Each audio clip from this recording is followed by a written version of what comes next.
telinga dia. Baru ni ada kes cerita apa? Hak Zizang ni. Cerita apa? Ha? Kaki movie tahu lah. Dah.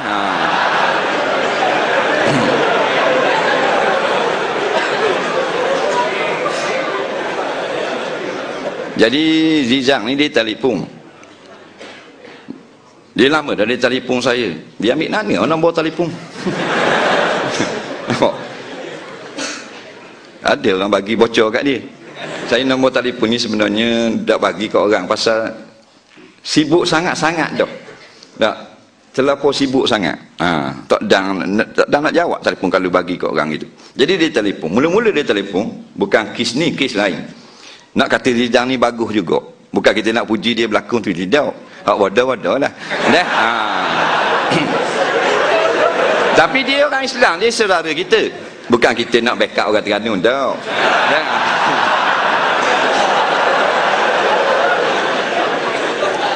Kita nak cerita, nak dengar tak? Jadi kita tengah drive daripada KL ada kat LPT, LPT lembaga pula dah.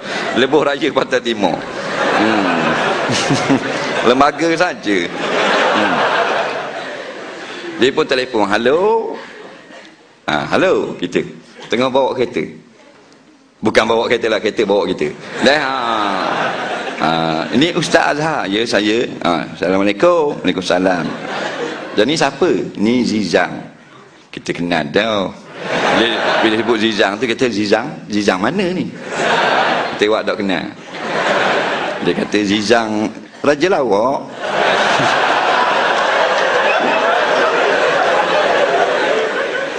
Kata Raja Lawak mana satu ni, saya tak kenal.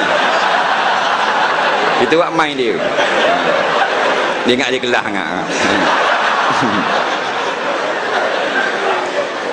Raja Lawak lah. Ustaz tak tengok ke TV jangan Raja Lawak? Saya tak tengok Raja Lawak, saya tengok YouTube je.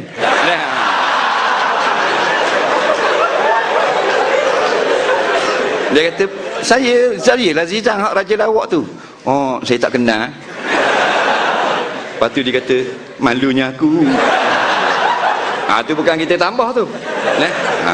Adi Mutawatir.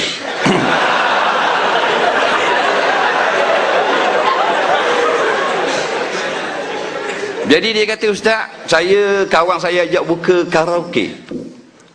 Karaoke tu lah. Nampak? Menyanyi melolong-melolong ramai-ramai tu. Untung dalam 30,000. Tempat ni memang best. Di KL lah. Tak? Memang best. Dia ajak share. 30,000 keuntungan saja. Allahu Rabbi, dengan makan apa semua lah, western apa semua, ada karaoke. Jadi ditanya hukum dia macam mana? Boleh? Kalau Ustaz kata boleh, saya buka. Ni nak kata bagus buat dia. Nampak? Saya berterang lah, bukan tak boleh karaoke ni. Jadi ketat sangat. Lelaki nyanyi, lelaki dengar. Puan nyanyi, muslimat je dengar. Kena buat apa benda bilik suku-suku pula. Tak?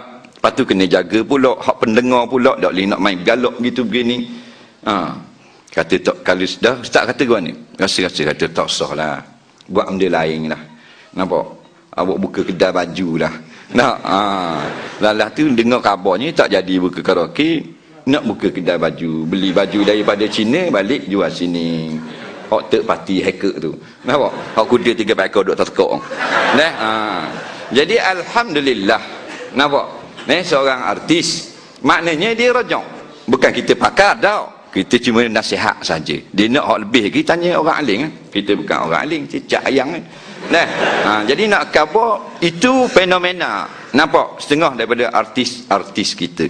Jadi hak kes ni dia telefon pula. Assalamualaikum. Dia teruk dah saya ni, teruk dah. Berapa pula teruk? Ni lah, Ustaz tak tengok cerita Atu Watching. Minggu lepas kata tak tengok Atu Watching ke Atu apa tak tengok. Kita tak tahu, kita tengok Atu kat 5.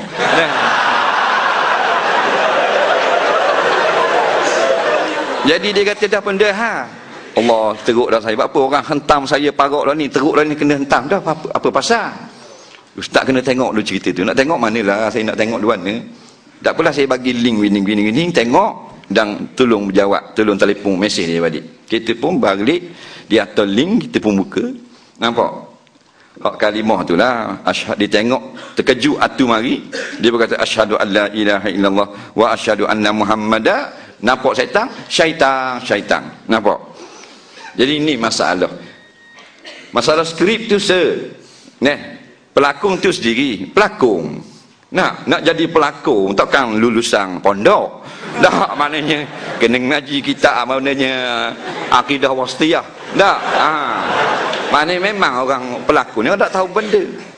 Jadi kita tinggal bab tu, tapi nak cerita seorang artis, dia nak tahu benda hukum.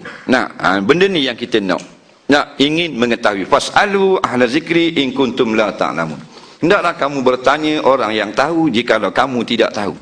Dalam ayat ni kata, hendaklah kamu tanya bila kamu tak tahu.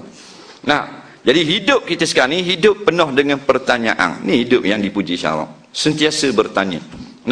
Dalam bab dunia, dalam bab akhirat, kita kena sentiasa bertanya. Sama ada bertanya itu dengan kita cari sendiri dalam kitab-kitab dengan merajaah kitab, atau bertanya direct satu soalan supaya kita cemerlang.